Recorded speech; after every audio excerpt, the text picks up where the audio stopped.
नमस्कार दोस्तों, मैं आपके साथ हूं रहमान सैफी। और आज जैसा सबने पढ़ लिया होगा, मुद्दा है मेडिकल कैशलेस कार्ड का। मेडिकल कैशलेस कार्ड, मैं सफाई कर्मचारियों की बात भी ज्यादा इसलिए करूंगा क्योंकि आज सबसे ज्यादा जरूरत मेडिकल कैशलेस कार्ड की निगम के कर्मचारियों को व सफाई कर्मचारियों को है। 40-40 साल, 33 साल, 25 साल, 15 साल, 20 साल, 28 साल निगम को स्वच्छ रखने में, पूरी दिल्ली शहर को साफ करने में, साफ सफाई रखने में कर्मचारी का जो है जीवन पूरा व्यतीत हो जाता है। लास्ट में उसको आस रहती है जब वो कूड़े से, नाली से, झाड़ू से, करकट से होकर जब रिटायर होकर अपने घर पहुंचता है तो तरह तरह की कई सारी बीमारियां उसके शरीर में पनप चुकी होती है। आज मेडिकल कैशलेस कार्ड बात की इसलिए भी हो रही है, काफी सारे लोग मेरी स्क्रीन पर आपको नजर आ रहे हैं और इनकी आज पीड़ा जो मैंने देखी और जो समझी और जो आप तक पहुंचाना चाहता हूं वो सिर्फ मेडिकल कैशलेस कार्ड से जुड़ी हुई है। सबसे पहले आपका नाम? मेरा नाम रोहित गहलोत है। भाई, मेडिकल कैशलेस कार्ड की मान्यता है क्या? एक्चुअल में क्या आप क्या मानते हो उसको? भाई देखो, कर्मचारी अपनी जो नौकरी करता है वो 30 से 35 साल अपनी जिंदगी के जो मतलब कि वो सफाई में लगाता है यहाँ पर। फिर लास्ट में जब वो रिटायर हो जाता है तो बीमारी तो लगती है, और बीमारी लगने के बाद जब आदमी बीमार होता है तो हमारे जो यूनियन के जो नेता वो मतलब हल्ला तार तार के बोलते हैं आप अपना कैशलेस कार्ड बनवाइए। वो अपनी जो पेंशन आती है वो पेंशन का पैसा जोड़ जाड़ के इकट्ठा करके अपना कैशलेस कार्ड बनवाता है। वो कैशलेस कार्ड की जब मदद लेने, आपने बताया वो बनवाता है, क्या वो बनवाता है या निगम उसको बना के देता है? भाई निगम बना करके देती है, उसको पैसे लेती है निगम, उसके 30,000 रुपए डीडी बनवाते हैं उनसे और वो जमा कराने के बाद उनको वो कार्ड मिलता है। लेकिन वो कार्ड कहीं पर चलता नहीं है। जब वो प्राइवेट हॉस्पिटल में अपना इलाज कराने के लिए जाते हैं ना तो उनको धक्का दे करके बाहर भगा दिया जाता है कि एमसीडी हमारा पैसा नहीं देती। अगर हम आपके ऊपर जो इलाज तो कर देंगे लेकिन जो हमारा पैसा है ना वो नहीं देगी एमसीडी हमें। तो कर्मचारी परेशान है, सरकारी में इलाज होते नहीं है, प्राइवेट में वो जा नहीं सकते, तो आदमी क्या करे? क्या मतलब, तो मरना ही है उनके लिए, तो जिंदगी उनकी मतलब मरा वही आदमी समझो। तो इसलिए मैं आपसे कह रहा था कि मेडिकल कैशलेस कार्ड क्यों जरूरी है और उसकी मान्यता क्या है। आपका क्या नाम है? मेरा नाम अनिल कुमार गहलोत है। गहलोत साहब, आज एक सफाई कर्मचारी ने पूरा जीवन एमसीडी को दे दिया।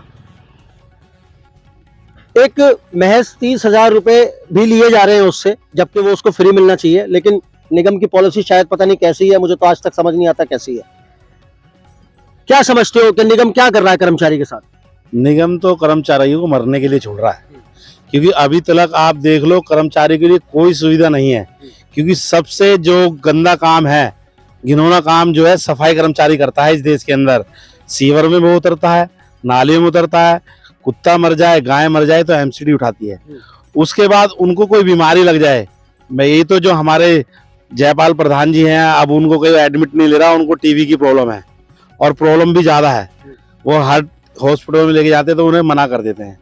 तो अब हम आज इसलिए यहाँ आए और हम ये चाहते हैं कि पहले तो उनका इलाज हो, क्योंकि जब उन्होंने कार्ड बनवाया, भाई पैसा दिया, अपने मेहनत का पैसा दिया, ना तो एमसीडी कुछ कर रही, ना कोई कमिश्नर कुछ कर रहा, सब यहाँ बैठ के अपने काम कर रहे हैं। उन्हें ना तो लेबर से मतलब है। अब जितने भी कर्मचारी है, किसी को भी देख लो, वो हॉस्पिटल में प्राइवेट में जाता है, प्राइवेट हॉस्पिटल में जाता है, वहां पे अपने पैसे दे के अपने बेटे का, अपनी वाइफ का इलाज कराता, माँ बाप का कराता। 1.5, 2 साल उन्हें पैसे नहीं मिलता, यहाँ पे धक्का खाते रहते हैं बेचारे लोग। तो मेरा कहने का मतलब ये है कि एमसीडी के जितने भी आला अधिकारी हैं उनकी आंख खुलनी चाहिए कि जो कर्मचारी इस देश को बिल्कुल साफ सुथरा करके रखते हैं उनको मरने के लिए छोड़ रहे हैं। एज ए कमिश्नर के तो बड़ा कैशलेस बना दिया कार्ड, उनका कैसे बन गया? दिल्ली पुलिस में कैसे बन गया? मतलब वो तो जाएंगे अपने पेशेंट को लेके और डिपार्टमेंटों में, तो उनका तो कैशलेस तुरंत हो जाएगा। एमसीडी वाला अपना कर्जा लेके आए 10% पे और उन लोगों का जब इलाज होगा। तो ये एमसीडी की सबसे शर्मनाक घटना है जो आज कर्मचारियों के साथ हो रही है। और मैं आपके चैनल के माध्यम से कहना चाहता हूँ, आपका धन्यवाद करता हूँ कि आप इसको बड़ी मुस्तैदी से उठाएं और ये समाज के लिए बहुत दुख की बात है। जो मेरे समाज के जो लोग बड़े बड़े लीडर अपने आप को समाज के हितैषी कहते हैं, उन्होंने कुछ नहीं करा, बड़ी बड़ी पार्टियों में बैठे हैं। एक आदमी समाज की कोई बात नहीं उठाता, सिर्फ अपना घर भर रहे हैं। ये देखिए, एक कहीं ना कहीं बहुत बड़ी बात है और शर्म आनी चाहिए, वैसे निगम के अधिकारियों को शर्म आनी चाहिए कि जिस कर्मचारी के आपने 25 से 30 साल ले लिए, 35 साल ले लिए, आज वो आपसे कोई आशा नहीं रख सकता, आपने कोई ऐसा काम नहीं कर रखा। हमारे आदरणीय दिल्ली के कमिश्नर साहब अश्विनी कुमार साहब ये सुन रहे हैं, और सर प्लीज ध्यान करिए इन बातों को। ये सच बोल रहे हैं सब लोग ना, जितने यहाँ पे खड़े हुए, ये कोई मजे के लिए नहीं खड़े हुए, ये कोई टीआरपी के लिए नहीं खड़े हुए, ये जरूरत के लिए खड़े हुए। सफाई कर्मचारी को मेडिकल कैशलेस कार्ड की सबसे पहले जरूरत है, जो रिटायर कर्मचारी है उसको, लेकिन आप उसको रिटायर कर्मचारी को कुछ नहीं दे पा रहे। जो काम कर रहा है कर्मचारी, आप उसको सैलरी नहीं दे पा रहे। जो पक्के होने की फाइल लगा रहा है, उसकी फाइलें पक्की नहीं हो पा रही, उसको पैसा नहीं मिल रहा, उसको एरियर का पैसा नहीं मिल रहा। एक सवाल आपसे भी लूंगा। तो ये देखिए, ये अश्विनी कुमार जी, ये आपको भी ट्वीट ना यहाँ पर कर रखा है। आप ये सोचो कि आप तक ये बात नहीं आई है, तो मैं आपको बता दूं कि ये आपको कर रखा है, काफी दिन से कर रखा है, और अभी तक आपका इसका रिप्लाई नहीं आया कोई भी। तो एक सवाल आपसे भी लेके चलूंगा, आपसे लूंगा सवाल दोबारा। आपने एक बहुत बढ़िया बात कही कि जो लीडर्स हैं, आज भीम आर्मी से चंद्रशेखर भाई जो है आज पार्लियामेंट पहुंच गए हैं। क्या उम्मीद है कि अब इस दलित मैले कुचले समाज के लिए कुछ होगा? देखो, होना चाहिए। जब तक हमारे जितने भी लीडर हैं, आज से पहले बहुत सारे सांसद रहे, विधायक भी हैं, आज भी हैं, दिल्ली गवर्नमेंट में भी हैं, कोई कभी सफाई कर्मचारियों के लिए कोई बोलता ही नहीं है। चंद्रशेखर भाई रेगुलर, क्या वजह है जो बोलते नहीं है? पार्टियों के गुलाम है, जो पार्टियों के गुलाम हैं, वो उनके जो आला अधिकारी हैं, जो बोलेंगे वही तो बोल पाएंगे ना। वो भाई, वो आज पहले बीजेपी के हमारे सांसद थे हंसराज हंस, वो एक बार बोले, उसके बाद दोबारा उनकी शिकल ही नहीं दिखी बेचारे को बोलने के लिए। उन्होंने सफाई कर्मचारियों के लिए बोला, एक बार बोला, दोबारा उनकी नजर ही नहीं आए वो कहीं भी बेचारों को। तो वही बात है ना कि जो पार्टी के जो आला अधिकारी हैं, सब अपने में मस्त हैं, तो उनको पता है कि नीचे का जो वो है उन्हें नहीं बोलने देंगे, क्योंकि हमारी जनसंख्या के हिसाब से हमारी ना तो सीटें दे रखी हैं, ना हमारी संसद में इतने लोग हैं। जो लोग हैं हमारे, वो पार्टी के गुलाम हैं। अभी ये मुद्दा चंद्रशेखर भाई ने भी उठाया था संसद में कि सफाई कर्मचारियों के लिए ये मुद्दा उठाया उन्होंने, और मैं भीम आर्मी भी अभी इस जो आंदोलन को ना ज्यादा मतलब कि लेकर के जाएंगे, कि जिससे कि कर्मचारियों की बात जो है सुनी जाए। भीम आर्मी इस लड़ाई को लड़ेगी। मैंने अपने जीवन के बहुत मुख्य 7 साल इस एमसीडी में लगाए, और सैकड़ों हजारों प्रदर्शन, धरने, हड़तालें बहुत सारी देखी, अनगिनत देखी है, मेरे पास गिनती नहीं है उनकी। डाटा मेरे चैनल में पड़ा हुआ सबका, लेकिन मुझे लगता नहीं है कि रिजल्ट निकल के आया है। कोई वजह आप क्या समझते हो, क्या वजह है? रिजल्ट ये है ना, जो हमारे जो अब जो यूनियन की जो चल रही है, वे यूनियन की वो सारे सब, मैं उनको देखो कहूँगा, है तो हमारे समाज के ही सब भाई हैं, लेकिन वो कहीं ना कहीं जो परसेंटेज पे काम करते हैं। कर्मचारी आता है, कर्मचारी अपनी मांग उठाता है, लेकिन उनको पैसा अपना ही जो पैसा निकलवाने के लिए उनको पैसा देना पड़ता है, तो कहीं ना कहीं वो पिस रहे हैं।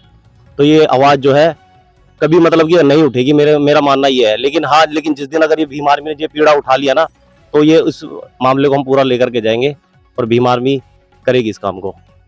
क्या चंद्रशेखर भाई दिल्ली के निगम के कर्मचारियों का, सफाई कर्मचारियों का मुद्दा उठाएंगे? उठाया उन्होंने, इतनी बार बोला संसद में, सबके लिए बोला भाई। जो हमारे बैकलॉग खाली, उनके लिए भी बोला।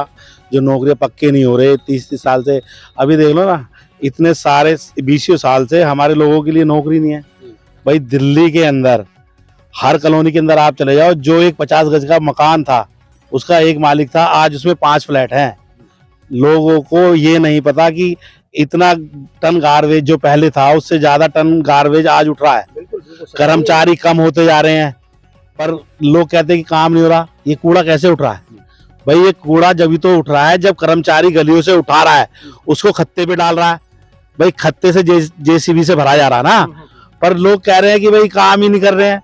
भाई एक कर्मचारी, जब हजारों कर्मचारी रिटायर हो गए, हजारों मर गए, उनकी जगह लोगों को नौकरियां मिल नहीं रही है, और ना नई नौकरियां आ रही हैं, तो सफाई कर्मचारी तो कम है ही, और तो काम भी नहीं होगा।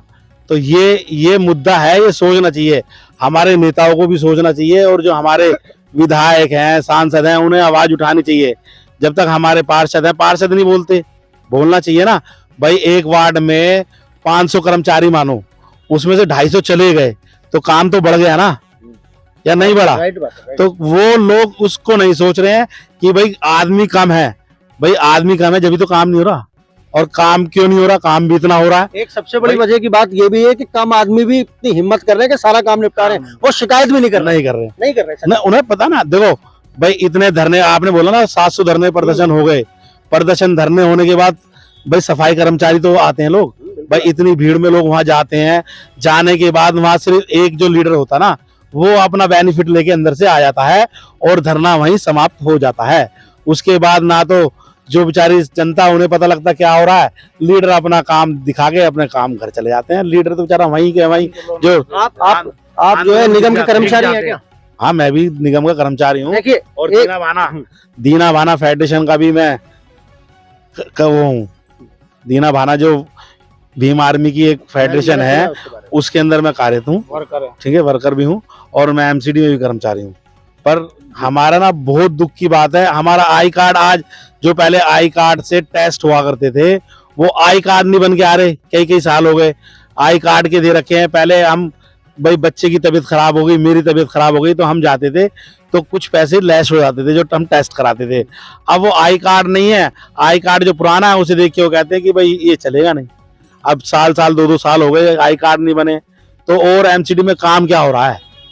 सही बात। जब देखिए ये एक बहुत बड़ा मुद्दा है, इन्होंने सही कहा बिल्कुल। और मैं कमिश्नर साहब आपको एक बात और बता दूं कि कोई ये यूनियन के नेता नहीं है, ये सामान्य कर्मचारी हैं। एक बात याद रखना आप, इन्होंने बोलना सीख लिया है, अब ये बोलेंगे अपनी परेशानी के लिए। जैसे आज इन्होंने मेडिकल कैशलेस कार्ड के लिए बोला है ना, इन्होंने अपने आई कार्ड के लिए बताया है ना आपको। आप कह रहे थे कि मीटिंग में कि कर्मचारियों का मैं खास ध्यान रख रहा हूँ। कमिश्नर साहब, कम से कम आपसे तो बड़ी आशा है। अश्विनी कुमार जी, जब आप स्पेशल कमिश्नर बन के आए थे ना, लोगों को आस हो गई थी आपसे।